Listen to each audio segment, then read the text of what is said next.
இன்று செங்கத்தில் தமிழக முன்னேற்ற கழகத்தின் தொகுதி பொறுப்பாளர் கூட்டம் மாவட்ட செயலாளர் அருமை சகோதரர் மோகன்தாஸ் தலைமையிலும் மாநில தொழிலாளர் அணி செயலாளர் போராளி சிவகுமார் அவர்கள் முன்னிலையிலும் மற்றும் மூத்த நிர்வாகிகள் அவர் முன்னிலையில் இந்த கூட்டம் மிக சிறப்பாக நடைபெற்றது.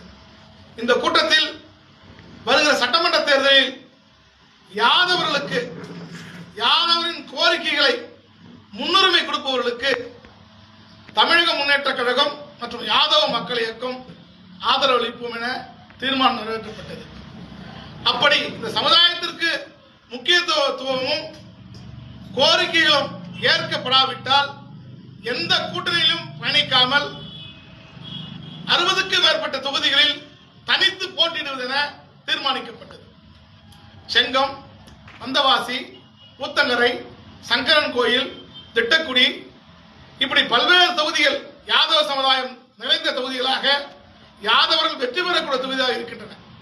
அந்த தொகுதிகளில் சுழற்சி முறையில் மாற்றி அமைக்காமல் தேர்தல் ஆணையமும் தமிழக அரசும் இந்த சமுதாயத்தை வஞ்சிக்கிறது. இந்த நேரத்தில் அந்த கழகம் தமிழக முன்னேற்ற கழகம் அதற்கு ஒரு பெரும் கண்டனத்தை தெரிவிக்கின்றோம். வருகின்ற தேர்தலில் தமிழக முன்னேற்ற கழகத்தின் பின்புலமாக இருக்கக்கூடிய யாதவ சமுதாயத்தின் ஆதரவு இல்லாமல் ஆட்சி கட்டளையில் யாரும் அமர முடியாது என்பதை இந்த தேர்தல் உணர்த்தும்.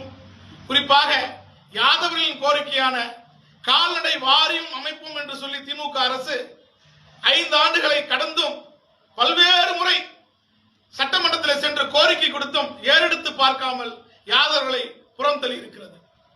இந்திய சுதந்திர போராட்டத்திற்காக போராடி உயிர் நீர்த்தவர் தான் அழகுமுத்துக்கோன்.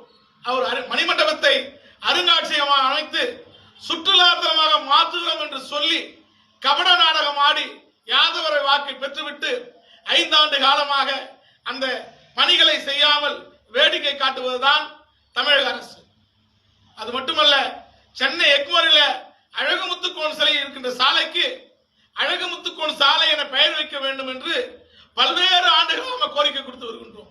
ஆனால் ஒரு சினிமா நடிகர் SV சேகர் அவர் தகப்பனார் பெயரை உடனடியாக கோரிக்கை கொடுத்த ஒரு வாரத்திலே முதலமைச்சர் என் தகப்பனாரை பெயர் மாற்றி வைத்துவிட்டார் என்று SV சேகர் பெருமையாக தொலைக்காட்சியில் பேசுவது இந்த சமுதாயத்திற்கு வேதனை ஏற்படுத்துகிறது. இந்திய சுதந்திரத்திற்காக முதலிலே போராடி உயிர் நீர்த்த அழகுமுத்துக்கோன் பெயரை அந்த சாலையில் வைக்காமல் யாதவர்களை புறம் தள்ளுகின்ற